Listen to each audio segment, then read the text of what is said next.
Այ խոսում ենք կենսամակարդակի մասին, իսկ ինչ է ենթադրում կենսամակարդակը։ Կենսամակարդակը դա անհատի, քաղաքացու, հոգեկան, ֆիզիկական և սոցիալական պահանջների բավարարման մակարդակն է ենթադրում։ Իսկ դրա ցուցիչը որն է։ Մեկ անհատի, մեկ շնչի հաշվով եկամուտների չափը, սպառողական ապրանքների, սպառողական զամբյուղի, մատուցվող ծառայությունների ծավալը, բնակիչը արդյոք ապահովված է բնակարանով, նա ունի կոմունալ ծառայությունների, տրանսպորտի, կապի միջոցների, կրթության, բժշկության, մշակութային համակարգի հասանելիություն։ Կենսամակարդակը կախված է նաև կյանքի տևողությունից, ծնելիության և մահացածության աստիճանից։ Հիմա եթե մենք մի փոքր անդրադարձ կատարենք արցախցիների կյանքը Արցախում և համեմատենք այսօրվա հետ։ Արցախցին ապրում էր իր հայրենիքում, տերն էր իր հողի, մայրն էր իր հողի և հողից քամվող բարիքների։ Գյուղացին կարողանում էր իր բարիքները գյուղատնտեսական իրացնել քաղաքում, ստացված եկամուտներից իր մնացած կարիքները հոգալ։ Քաղաքացին ուներ զբաղվածություն, ըստ իր մասնագիտության, ըստ իր կարողությունների, հասանելի էր կրթությունը, բժշկությունը և սոցիալական պայմանները նրա բարեկեցիկ էին։ Իհարկե դրա համար հիմք էր նրա ոգին, այն մեծ սերը, որ ուներ հայրենիքի հանդեպ և այն մեծ սերը, որ տիրում էր հասարակության շրջանում, մարդկանց մեջ։ Այն ատելությունը, թշնամանքը, որ այսօր ես տեսնում եմ, դա բացակայում էր արցախցիների մեջ։ Եվ այդ սիրուց էլ հենց ծնվում էր բարեկեցությունը, հիմքն էր դա։ Պատկերացրեք օրինակ քաղաքը ինչքան սիրուն էր, շքեղ էր։ Ինչու՞, որովհետև բնակիչը սիրում էր իր քաղաքը, մաքրությունից ուղղակի փայլում էր։ Եթե սիրում ես քո աշխատանքը, քո քաղաքը, քո հայրենիքը, այս սիրուց ծնվում է աշխատանքի պտուղը։ Իսկ աշխատանքի պտուղներից հետևում է մարդուն բարեկեցիկ կյանքը։ Հիմա աղետալի հետևանքների պատճառով արցախցին այսօր հայտնվել է մի այնպիսի վիճակում, որը կարելի է սոցիալական տեսակետից համարել ողբերգական։ Նա կորցրել է իր տունը, իր տարիների վաստակը, ողջ ունեցվածքը, չենք խոսում, որ իր պատմությունն է կորցրել, նախնիներից իրեն ժառանգած հարստությունն է կորցրել, իր սրբավայրերը և այլն և այլն։ Բայց տեսեք, իր տարիների ընթացքում ստեղծած տունը, ունեցվածքը, աշխատանքը և ամեն ինչը, մի խոսքով ինքը կորցրել է իրեն ու հայտնվել է նոր միջավայրում։ Կենսամակարդակի մասին խոսելիս իհարկե պետք է հաշվի առնել նրա ինտեգրումը նոր միջավայրին, ինչպես է ինտեգրվել։ Ճիշտ է, պետությունը ֆինանսական աջակցություն ցույց է տալիս, տվել մինչև հիմա 40+10 աջակցությունը իհարկե օգնում է հոգալու միայն բնակարանային վարձը։ Ուրիշ սոցիալական կարիքների համար այն չէր ծառայում։ Եթե ասում են արցախցիներին օգնել եք, այո, օգնել եք, տանիքով ապահովել եք, բայց այդ վարձը ոչնչով չի թեթևացրել նրա սոցիալական վիճակը, որովհետև դա փաստորեն գնացել է Հայաստանցուն, ով տրամադրել է իր բնակարանը, գուցե ինչ-որ չափով թեթևացրել է հայաստանաբնակի կարիքները ստանալով այդ բնակվարձը, բայց ոչ արցախցու։ Հիմա աշխատանքի տեղավորվելու համար ենթադրվում է այնպիսի պայմաններ, այ օրինակ ասում են, ինչու չեն գնում աշխատելու։ Ես շատ եմ ուզում աշխատեմ, ստեղծեք պայմաններ։ Գնում ես աշխատանքի, գրված է 40-ից բարձր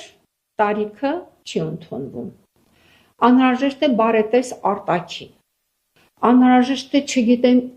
ինչ, նախ տեսնում են արցախցի ես, սա մեկ պայման, որպեսզի աշխատանքի չընդունեն։ 40-ից բարձր ես, աշխատանքի չես ընդունվում։ Բարետես արտաքին չունես, աշխատանքի չես ընդունվում։ Եթե մի որոշ տոկոս ընդունվել է աշխատանքի, ապա աշխատավարձը այստեղ այնքան ցածր է, որ դրանով ոչ մի կարիք չես կարող հոգալ եւ բնակարանային վարձը ապահովես, կոմունալ ծախսերը ապահովես եւ սոցիալական մյուս կարիքները հոգաս։ Անհնար է։ Հիմա այսօր ասում է բավական է,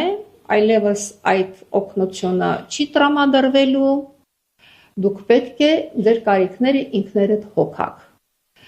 Եթե քաղաքացին ունի իրավունքներ, ապա պետությունը ունի պարտականություններ։ Հատկապես 120,000 արցախցի ներգաղթելով, եթե նոր նշեցիք, մենք ունենք ներգաղթի կարիք, ապա ինչպես կարելի է անտեսել մարդկային այդպիսի կապիտալը, ինչպես կարելի է անտեսել այդ ներուժը, ինչու պայմաններ չստեղծել, որպեսզի մարդիկ ապրեն, գոյատևեն իրենց հայրենիքում։ Մինչդեռ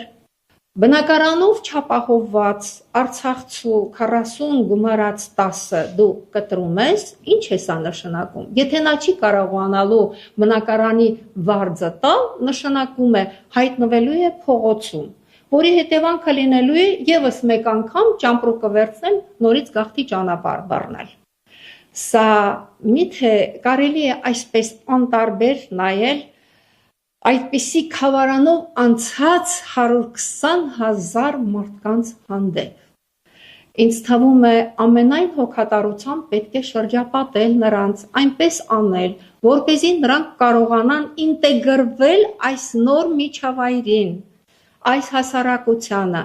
Դրա համար պետք է զբաղվածություն ապահովել, այսինքն աշխատանքի տեղավորման հարցը լուծել։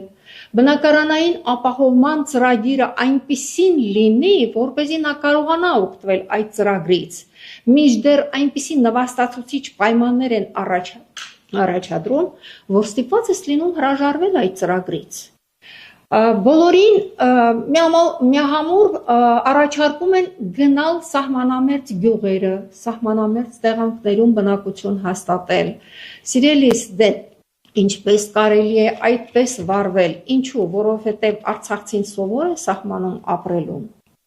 Եթե ես ծնվել եմ քաղաքում, իմ 7 տասնամյակը գլորել եմ քաղաքում, ապրել եմ այդտեղ, ես ինչպես կարող եմ գնալ գյուղում գյուղատնտեսությամբ զբաղվել, ես մտավորական եմ, ես ի վիճակի չեմ դա անելու։ Առաջարկում է 3-րդ, 4-րդ գոտիներում, քաղաքներում բնակվել։ Եթե ես մի կերպ աշխատանք եմ հայթայթել այսօր Երևանում, ես կորցնեմ այդ աշխատանքը հետո որտեղ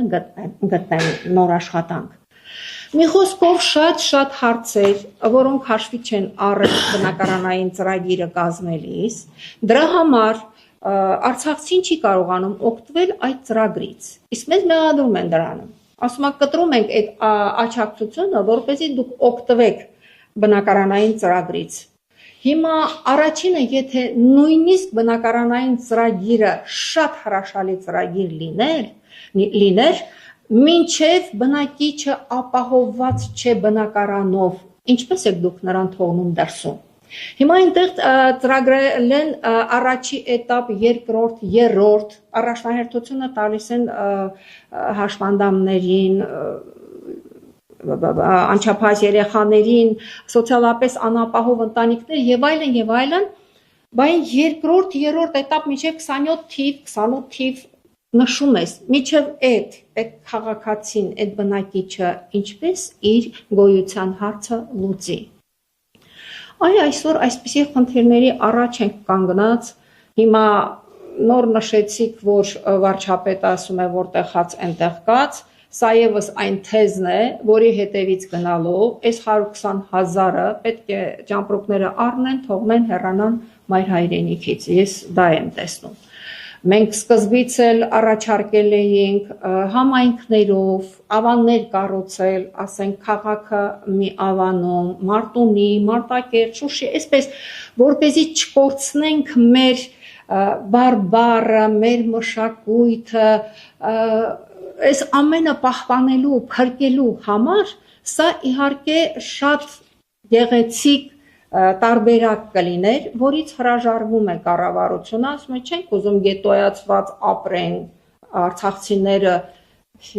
հենց մեզ դա է պետք, որպեսզի մենք իրար հետ լինենք։ Ես իհարկե կարող եմ հեշտ ինտեգրվել այնտեղ, որտեղ իմ շրջապատում կտեսնեմ իմ հայրենակիցներին։ Դժվար է ինտեգրումը այնտեղ, որտեղ ինչ որ